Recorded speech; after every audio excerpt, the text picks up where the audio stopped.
বন্ধু বান্ধৱীসকল এয়া কি গম পাইছানে? এয়া হাতঠেকি বুলি কয়। মানে 7 বিহুৰ ভিতৰত 108 বিধ শাক গোটাই কেনে খাব লাগে। মানে 108 বিধ নহ'লেও নাই, ক'তনো 108 বিধ শাক পোৱা যাব, কিন্তু যিমানখিনি পাৰি সিমানখিনি মিক্স কৰি মিলাই এইটো শাকবিধ বনোৱা হয়। ইয়াতে বিভিন্ন ধৰণৰ শাক দিয়া হয়, একদম কঁঠালৰ মুচিৰ পৰা আম টেঙাৰ পৰা এনেকৈ বিভিন্ন ধৰণৰ শাক দিয়া হয়।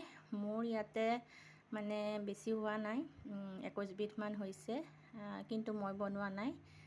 বাইদেউ এগৰাকীয়ে বনাইছে, তেওঁ দিছে মোক খাবলৈ।